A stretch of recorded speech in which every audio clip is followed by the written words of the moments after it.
the deal between the US and Iran, and we also want to thank the Pakistani and Qatari leadership who have mediated the deal.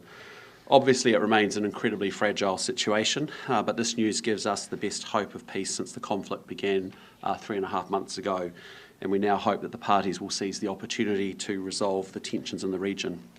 The closure of the Strait of Hormuz has had a significant impact here in New Zealand, and we all look forward to seeing safe and reliable trade resume through the strait. The impacts of the situation in the Middle East will continue to be felt for some time after the conflict ends. Our government will continue to monitor and respond as necessary, but no doubt this is welcome news and a step in the right direction. Our economy has held up relatively well despite the situation in the Middle East, and the positive outlook, I think, was on full display at Mystery Creek last week. For those of you who didn't get to catch field days, you missed something. It was actually my 4th year, I think, in a row up there, and this year was without doubt the best yet. It was a privilege, really a real privilege, to meet our farmers and growers who are powering New Zealand's economy. The atmosphere was extremely positive and people were full of optimism and excitement, and it's easy to see why. Our farmers are quite simply the very best in the world, and with us they've got a government that backs them to do the very best. It's not a coincidence that when the primary sector has a government that backs them, we see food and fibre exports reaching record highs, even with new tariffs and even with a volatile situation in the Middle East. Food and fibre export revenue is forecast to reach $64.3 billion in this year to the end of June. That's up 6% over last year, with record highs across multiple sectors. Quite simply, when our farmers do well and our growers do well, New Zealand does well. And the primary sector has had a very big part to play in growing our economy and giving it the strength amidst global volatility. Recent events offshore have had a direct impact on New Zealand, but as I said earlier, our economy has held up well and the outlook is positive. Exports are strong, they're up 9%. They've grown a record $10 billion this year and are up $20 billion since we came to government. And we're well on track to meet our mission of doubling our exports. And for the first time in 5 years, New Zealand now has a trade surplus. And in April, we had a record monthly trade surplus of $2 billion in the middle of a fuel crisis. We're now getting back to a surplus a year earlier than we forecast in December, and interest rates remain low.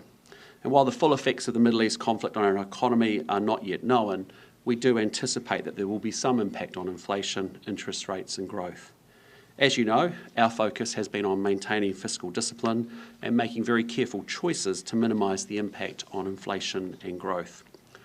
Overall, the recent budget forecasts show economic growth averaging 2.7% a year for the next 4 years. The growing economy is set to create 220,000 more jobs over that period, with wages growing faster than prices, which of course is the key to making life more affordable for Kiwis.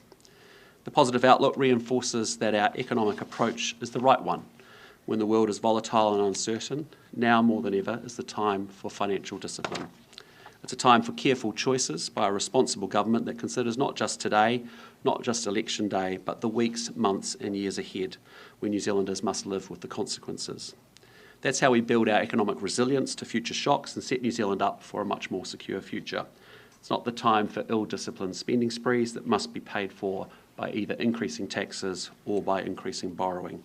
Our government has a long-term plan to help Kiwis get ahead, and we're sticking to it. And with that, I'll pass on to Nicola for some further remarks on the economy.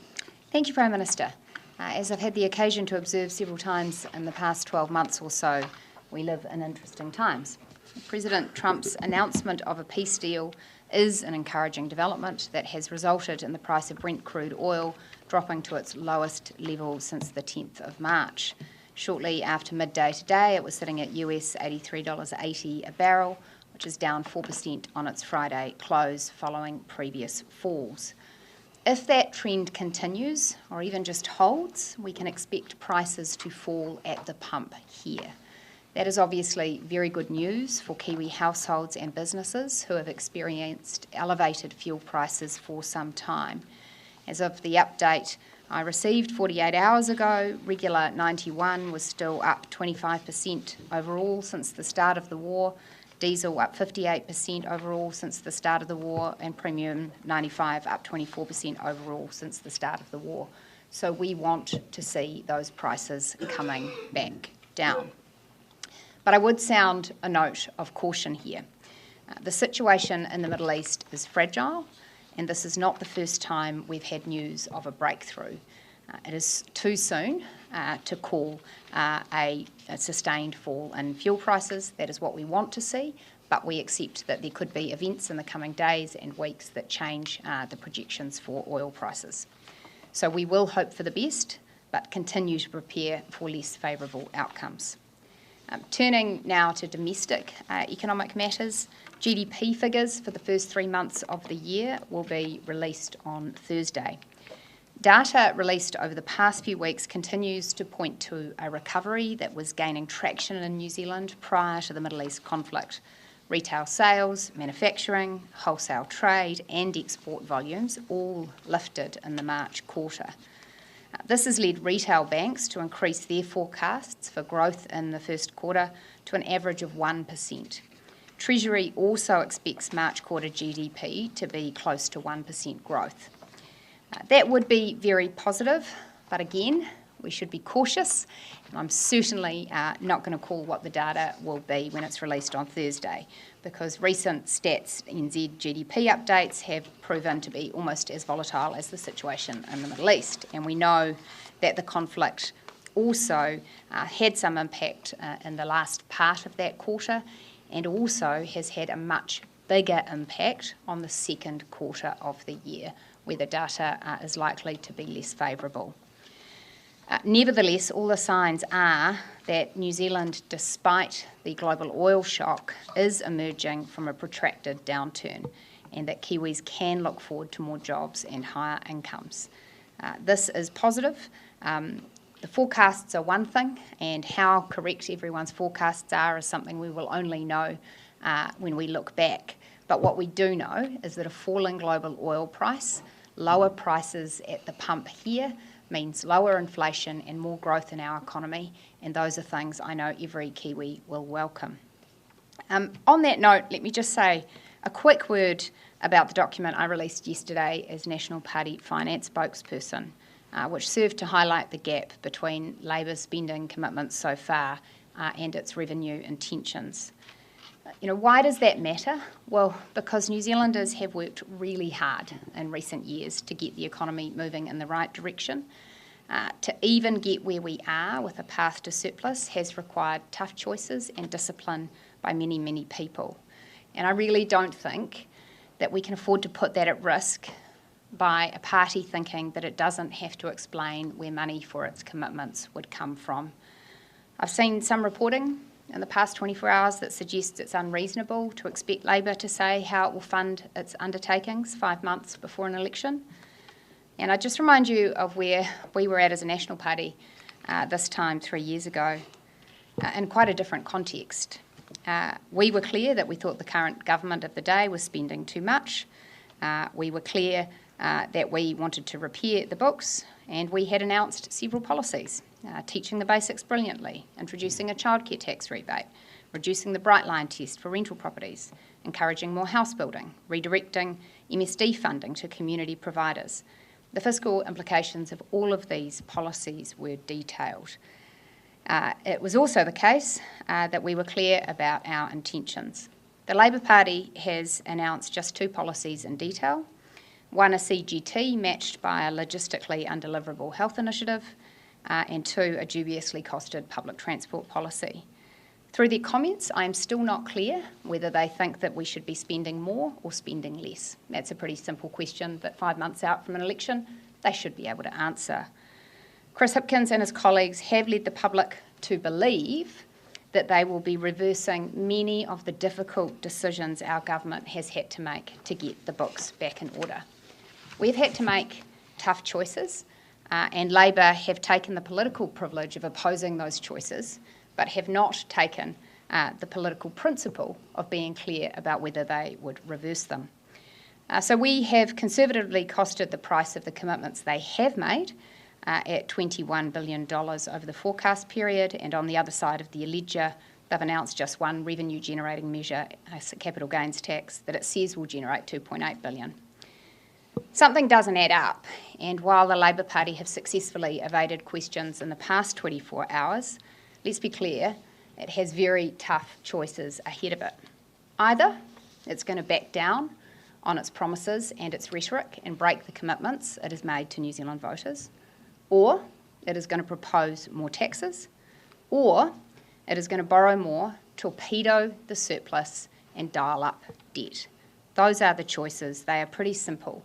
Unfortunately, no government can avoid having to cut its cloth to meet the circumstances New Zealand finds itself in a very volatile world. That is our reality, even though we would all like to wish it away. So I continue to call Labour to come clean with the public. I think it is very cynical for them to withhold the reality of their commitments. And with that, I'll leave it there. Okay, so let's get into some questions. Yes, ma'am. Minister, the NBR Rich List released today showed that the property values of the wealthiest New Zealanders increased 26% year on year. The Green Party, on the back of that, released a statement saying they're going to announce a tax policy this week targeting the super rich. They called the cost of living crisis a cost of greed crisis. I was keen to get your response to that. Oh, look, I think we should be celebrating success in this country. I think people who are wealth creators and wealth generators that create jobs and opportunities for Kiwis is something that's a good thing. What we know for sure, though, is a wealth tax would just put a wrecking ball right through this economy. That is not the right message. We've seen that fail in many other countries around the world. But it's not surprising. I mean, this is a Green Party that wants to add $88 billion worth of new taxes, $44 billion more of borrowing, having used up the rainy day fund, maxed out the credit card and getting letters from the banks about our credit rating. That's not the way forward. So the fastest way in which we'll see capital leave this country is the introduction of a wealth tax. Prime Minister, a string of recent polls, most recently the Sorry? Most recently the post-Freshwater poll, has the coalition ahead, but National substantially behind Labour outside of the margin of error. Is that a comfortable position where you say, well, the coalition's coming back, so it doesn't matter where we are relative to Labour, or would you like to see National ahead of Labour again? Well, Henry, as I've said to you many times before, and it's not going to surprise you, I don't comment on polls. Right, Sure.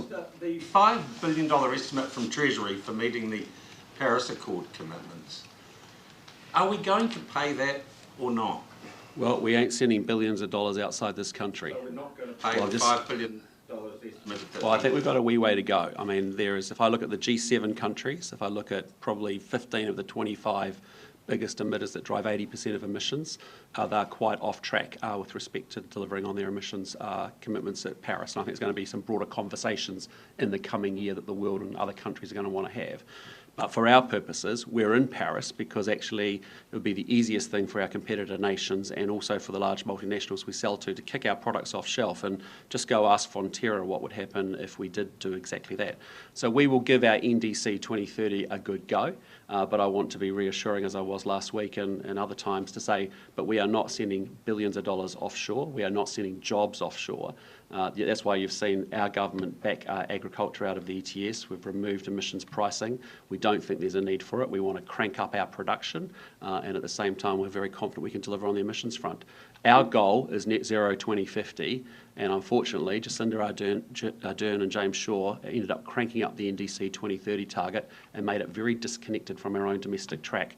We've got it back on track for the 2035 NDC, as you know, but we'll give it a good go, but we're not sending billions of dollars offshore. Are you confident that the scientific rationale behind the net zero goal still holds water, is still, scientifically sustainable? Yeah, we're committed to net zero 2050. Whether or not you're committed to it, are you confident of the science behind it? Yeah, I am, and as I said, we've just reviewed the methane science, for example. You saw us do that. We said we'd do that in opposition. We did it as a government. We've revised, obviously, agricultural emissions. We feel very comfortable that agriculture's on a good pathway. We've got genuinely outstanding innovation that actually can help us increase production and also deliver on sustainability commitments. Yes. If the Iran peace deal holds, when can Kiwis expect to be in a position where we're no longer feeling the economic impacts of that crisis? Yeah, look, as we've been saying, even if the conflict got resolved, tomorrow, we've kept saying there will be a lag effect here. It's going to take a while for, the logistics to work their way through the system. Obviously, there's production that needs to be turned on in the Middle East. There's storage that needs to be delivered and managed, and then obviously ships out into our refiners. So, I think it will be some time. I think we've historically thought it was always in the 3 to 4 week range we'd start to see relief from prices by the time it comes through, but it may, we're expecting in that sort of frame. Why Why are the petrol companies so quick to put up prices but so slow to bring them down? We have the Commerce Commission monitoring that very closely, and in fact they've been issuing regular reports which are available on their website to demonstrate the results of that monitoring. And what they say is that the petrol companies price in how much it will take them to replace the fuel in their storage tanks that they then supply to New Zealanders, and that is reflected in the price you pay at the pump. As I say, with the global price of oil coming down, we expect to see prices falling at the pump. Have you got anyone specifically monitoring it today? Yes, we have specifically commissioned the Commerce Commission to monitor that. I receive a daily report from my officials at the Ministry for Business about what is happening at the pump on pricing. This is something that we are watching very carefully. It's great that the people of the Middle East are experiencing better prospects. I'm pretty focused on what it means for Kiwis at the pump. The course is there if prices don't fall in line with your expectations. Well, I think we've been, well, I mean, to any oil executive listening to this press conference, we're pretty clear we expect them to do the right thing, and we've got the Commerce Commission. We've been having it monitored from day one. Frankly, we've actually been, we're very comfortable with what the oil companies have been doing. We haven't seen any evidence of any gouging, any of those sorts of issues that have been observed in other places. So we've had a good relationship with the oil importers. We expect that to continue. We understand when prices go up, they need to raise them, but also when prices come down, they need to lower them too. So you just mentioned there before the sort of 3 to 4 week lag. Can you just, you and maybe Minister of Finance, just give us a bit of a sense, a bit of an update on the advice you're getting around what the lags might be like? If this is the end of the conflict and things start freeing up, how long are we now expecting that it might? I think you've probably gauged from both Nicola and my comments, and also from Winston Peters this morning as well, is that we welcome this development, but we do acknowledge that it's very fragile. We've been here before, right? I appreciate this is slightly different with the signing of the MOU, and we really do hope it kicks on to the resolution of the fundamental issues that are driving the tension in the region. And so that's the real opportunity that this presents. But we are hoping for the best and planning for the worst, as we've always said, and we'll continue to do that. We'd sooner be really super prepared as we are around fuel supply, around if we need any extra support measures should the conflict break open again and cause rupture. But within the if you think about the crude oil volume that's produced out of the Middle East, it's about 20% of the world's crude oil. The US is number one, they're number two, and essentially half of it has already found ways to reroute over the pipeline. Probably a quarter of it has actually been infilled by other suppliers, and actually the last quarter has been a trade-off between what the US has ramped up production and China has ramped down imports because it's got high stocks of its own. So that's how the world has sort of got through pretty well. So for us, it's going to be the rebuilding of some of the key infrastructure in the region. There's going to be real challenges around storage, around actually how much you can get the production up and running, but you've got to have tanks in the region and around the world to put the storage into, and boats. And then you've got to get it out to our refiners. The refiners may have to make some alterations again to mixes as they deal with sweet versus sour versus sweet crudes again, and then obviously down to us. So we don't see any risk in our supply scenarios, as I've been saying for a long time, but there will just be, there's going to be a series of adjustments as a new supply chain emerges, and whether it goes back to how it was or something new and different, we'll see. A bit of an update. I don't know whether Minister Peters did that at Cabinet today around the Pacific and their supplies, and what both New Zealand and Australia are doing to help with that, and also Nicola, maybe any conversations you've had with contacts in Singapore, etc., about how they might be helping out the Pacific area as well. Sorry. You go ahead. I've spoken to all the Pacific leaders, and actually we've got a good visibility over their fuel supply. Their own importers are providing fuel into the region. And Nicola and my conversations with refiners in Singapore, they're very cognizant of the fact that while these countries may be small, the damage that can be done by not having supply is really important, and they've internalised that, I think, very well. And so we've said to all the Pacific nations, as we did, we discussed it in Australia again with Albanese, Prime Minister Albanese last weekend, that we're there to help. But there is no real pressing need or ask of us at this point in time. Any indication from any countries that they're getting near sort of lights out, or they're having to cut No, I mean, that? it's really a lot of them actually source out of Fiji, which is the sort of regional hub for the other for Samoa and Tonga and others. And we've just got open channels, so if there's anything that is needed and we can help, we definitely will do that. Just going back to what Sean was asking about before, and you've talked about wanting to give 2030 a good go around climate emissions. Yeah. Obviously, you've been at the field days last week, and there's been a lot of chat from yourself and from others about the tech that is being developed around helping aid in achieving those goals.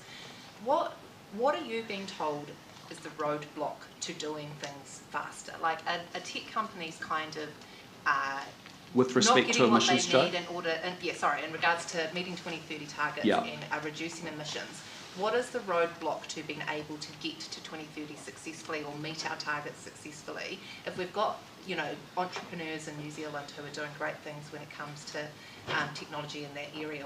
What is the roadblock for them to do it faster, I guess? Well, there's two things I'd say. One is, since we've come to government, we've made sure the Agri-Zero projects are not just ideas, they're actually proper projects. We meet with the team, I personally meet with the team to actually make sure the innovation is coming through. By the end of this year, I think the intention is to have one of the bolus solutions out there which will have quite a big impact on methane reduction, for example, out of cows. Our job is to make sure that we provide the tools to the farmers, and then it's up to them whether they want to use them or not. But in the macro and in the round, when we look at agriculture, we see real innovation projects that are coming to market, that are quite well developed. They're beyond the idea phase. They're into the feasibility and then into the commercialisation. And as I said, we hope to have our first one of the 16 or 17 projects we've got in that funnel in market by the end of the year. But they actually are in a place where, and that's why we haven't felt a need to put agricultural pricing in place. That's why we haven't felt a need to put them into the ETS or do anything silly like that or shut down 30% of farms as was proposed under Labor. And I also trying to send a message pretty clearly, which is we're focused on growth. And we ain't shutting down any farms in this country, or we're not moving any production offshore or sending any dollar offshore if it puts of New Zealanders' money in order to give the target a good go. But I'm just being really clear about it. We're prioritising growth. It's not emissions. It's the same thing on energy. All the conversation's been about 100% renewable and ending oil and gas and all the drama that's followed and ensued from a lovely bumper sticker but no thought through policy. We want energy independence. That is our goal, not climate for the sake of climate. Minister, there's been a couple of polls following the budget. It hasn't shown a significant increase in support for National. Would you expect to see more of a bump following the budget? I didn't put the budget together thinking about what it would do for next week's poll. I was thinking about New Zealand's future.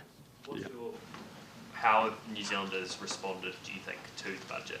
I think we should all give New Zealanders credit that they understand that there is no forest of magic money trees and that the government does face constrained choices and circumstances. And New Zealanders expect their government to be prudent about debt, prudent about borrowing, prudent about the position we put our country in for the future.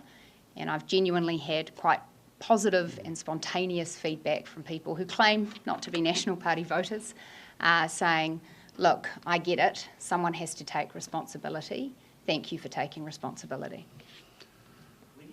On the prudence matter, when do you expect to be able to announce what's happening with the RNZ, the major transport pipeline? The Infrastructure Commission's report is, I think, 2 or 3 months old now. You have to respond at some point soon. Is there going to be a government response where you say, sorry, this road's not happening in the foreseeable?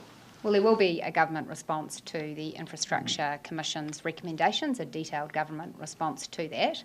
And what you have seen us do on a budget-by-budget basis is commit capital funding to roads that we think it is prudent to commit to. Underway, we have the Hawke's Bay Expressway, the Otaki to Levin road of national significance. We have procurement underway for the Warkworth to Tahana Road, Northland Expressway, and in this budget we provided additional funds to the Land Transport Fund to allow the Cambridge to Piariri road of national significance to go ahead. I think we've always been upfront that allowing that pipeline of roads to continue will require capital investment from future budgets.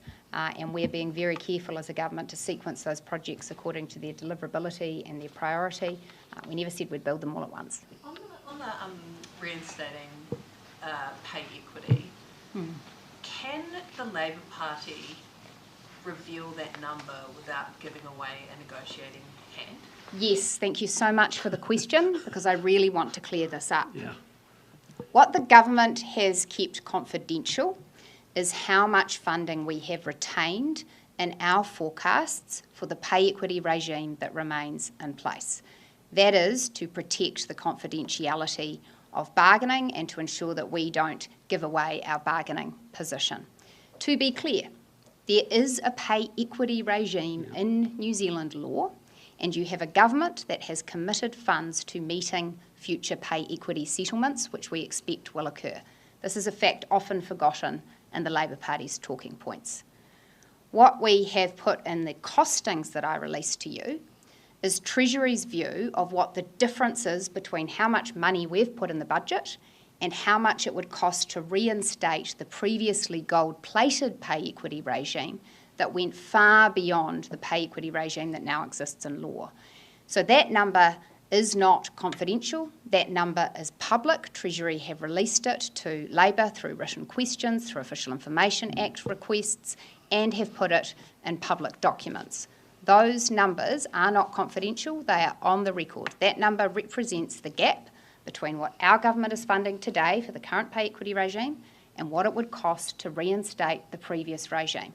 So the question for Labour is, are you committed to the previous regime? And if so, why won't you acknowledge it will cost that much? Or are what you're saying actually that we were right, that the last regime needed to change because it was way too expensive and unsustainable for a country in our fiscal circumstances? So yesterday Barbara Edmonds did commit to reinstating the scheme. Well, she knows how much it costs. Treasury have told her. Do you view that, but she is questioning the numbers, do you view that as questioning the credibility of the Treasury? I view it as weasel words, because all she's doing is acknowledging that the number is eye-watering. I agree with her, and she is wishing it to be smaller. So did I. I didn't go into government hoping that I would have to change the pay equity legislation. But when I saw how big those figures were, I tested them, I prodded them, I talked to Treasury about them, and they were adamant that that was the cost. That is the cost. That cost is why we made changes to the regime. And so Barbara Edmonds essentially is saying, oh, those numbers look really high to me. Well, they are. I agree. What do you think it says about the economy with the cost? Hang on. Sorry? It is a contingency though, right? Like it's not a bottom line of what you have to spend.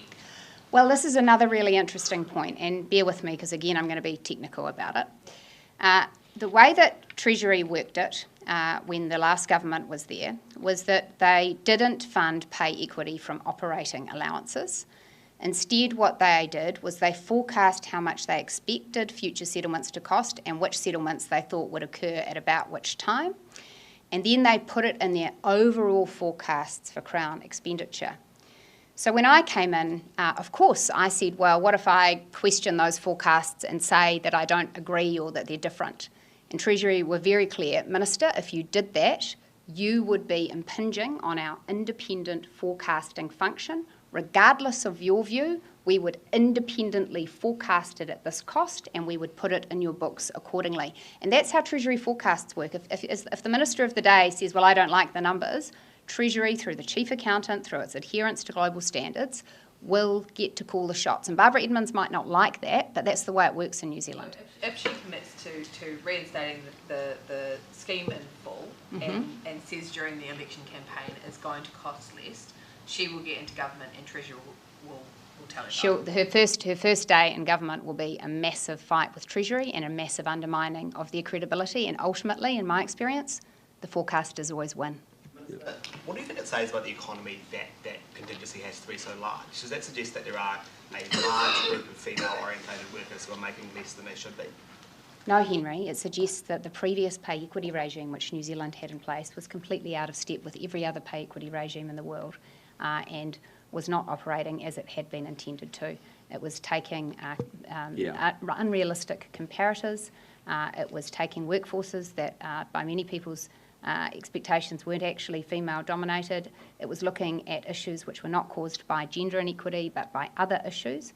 We now have in law a pay equity regime that in many people's judgment is still one of the better pay equity regimes in the world, which ensures that if women have been systematically underpaid as a consequence of their gender, they can make a claim and there will be funding available to support that claim being paid. Actually, all the size of those numbers show is how unwieldy the previous regime had become, how far it had diverted from the original intent, which was to ensure that where women were being systematically underpaid for reasons of gender, that there was recourse. We've retained that. And so the simplistic debate that Labor have had, that it's either you're for pay equity, you're against it, that has never been the debate. We have in law under our government a pay equity regime that we are funding in our budgets. What Labor are saying is they want to revert to the previous gold-plated scheme that had become fiscally uncontrollable. On things like conditions, people like home support care workers having to use their own vehicles, but fisheries officers get to use cars provided by the government. Is there any reason why that shouldn't be the case? The reality in a modern economy is that we have hard-working people in all sorts of occupations who face a range of different working conditions and who bargain for pay increases and changes in their working conditions either through their union or individually. And there are many workers in New Zealand who would put their hand up. Some are in female-dominated workforces, some are not. And they would say, well, actually, when I go to have a bargain for a pay rise this year, I deserve a lot more. That is the case. And I accept that. But that is separate from then saying, and the cause of this is gender discrimination. Can I just check, is it still your intention for the Gene Technology Bill legislation to be put forward this term? It's in the coalition agreements with both ACT and New Zealand First. No, what we've said a wee while ago is we want to get more consultation on it. We actually want to move very conservatively through it. We thought we got some good feedback. We think there's more that we should get, and so we want to take more time to get it right. Will that effectively become an election issue? Because if you haven't managed to get agreement at the cabinet table, presumably there's 3 different positions there roughly, isn't there? No, we actually just want to get broader feedback and generally more consultation. That's why we've asked MB to put it into to do exactly that, get more consultation. What exactly are you after? What are the areas where you want to hear more? Well, we heard some series of concerns through the select committee process. We want to make sure we're moving conservatively in this space. We're following 40 plus countries that have got similar legislation. We want to be very conservative about how we go about doing it. And so we just generally want to get more feedback and more consultation. I think that's a good thing to do. I don't think it's... The care and support workers, why should they have to bargain to get a car to do a job when MPs don't? Well, I mean, we have different bargaining situations. I'd say on the MP entitlement stuff, which I know you've been talking about over the last couple of weeks, we have an independent remuneration authority that makes those determinations as to what the terms and conditions of MPs should be. Pardon? Self-drove cars. Well, I'm just saying to you, we have an independent remuneration authority that makes those terms and conditions. Sorry? Does the REM authority decide on self-drove cars? Well, there's partly by the REM committee, partly by the Speaker, partly by my office as well. Those are decisions that happen by virtue of things. And what about the rate that you get paid back for mileage? Because that's $1.20, but you're giving care and support workers 85 cents a kilometre. Yeah, sure. Look, Jenna, I get it, but the point is we leave that to terms and conditions for MPs, as I've said consistently. If you want us to get involved in setting that, that's not good. I have to say, having watched some of the reports, in the last 24 hours about former members and some of those entitlements, I think I've asked my office to get more advice on that because it's a very complex area that has actually built up over many decades, the terms and conditions, and I've actually asked them to go out and actually seek some further advice in order to give us some more clarity and understanding of how we've got to where we've got to on some of these issues. Just to answer the question, why would MPs need to be paid back more per kilometre than relief teachers and care support workers? Jenna, those are things that are set by bodies that make those determinations, not us that makes those determinations. Sure, but I have to say there's got to be I've got to find a way to make a system work, and that system is best left to an independent remuneration authority to make those determinations. That's the independent rate, and it's based off the IRD rate, yes. which they assume for everyone. Then why not match that for care and support workers? Well, and we have teachers? a review of that going on. We announced that when we talked about lifting the mileage rates 30% with respect to the fuel crisis, because there are anomalies that have been built up over a period of time. And we announced at that time we have a full review going on looking at those entitlements as well. Sorry, on this review of perks you're just talking about, sorry? What you asked your office to look at, was that specifically on former MPs, former Prime Ministers, those perks, or are you talking about the wider system of MPs? It was in response to reading those stories over the weekend that I've actually asked my office to go back and actually help us understand how have we ended up where we are? And I think a lot of I'm up for a conversation about it because I honestly think it's a very complex system, right? And it has built up over decades. Someone like me who's been here 5 years or whatever, you come in and the terms are obviously different, and the terms and conditions have been different and set differently at different times. So in fairness, I'm not trying to predicate an outcome or presuppose an outcome, but I just want to understand and have more understanding and more clarity about how have some of these things been arrived at. No, not at this point. I've just asked for advice to say, can you give me some clarity and some understanding about it? Okay, sorry, who hasn't had a question? Regardless of where the system settings are, is the situation that Jenna just described between MPs and key workers, do you think that is fair? And I've answered that question by saying when we announced the 30% increase to mileage rates during the fuel crisis, we said that we would kick off also a review of those mileage rates, given some of the anomalies that happen, not just between MP rates or support workers rates, but other workers across the system as well. Yeah, just looking at the whole... Hang on. Just going back to the rich list, given unemployment rates were at a 10-year high in December, youth unemployment rates have continued to increase. We've got over 100,000 people who are housing deprived, and our child poverty rates haven't dropped. Are you comfortable with the fact that the number of billionaires in this country has increased in a year? Well, what I'm not comfortable with is the proposal that a wealth tax is the answer. That somehow, that a wealth tax is going to be the way in which we get this economy moving and growing and get wages growing faster than prices. That is not the way forward for this country. And you just go look at the examples of wealth taxes around the world where they've been implemented.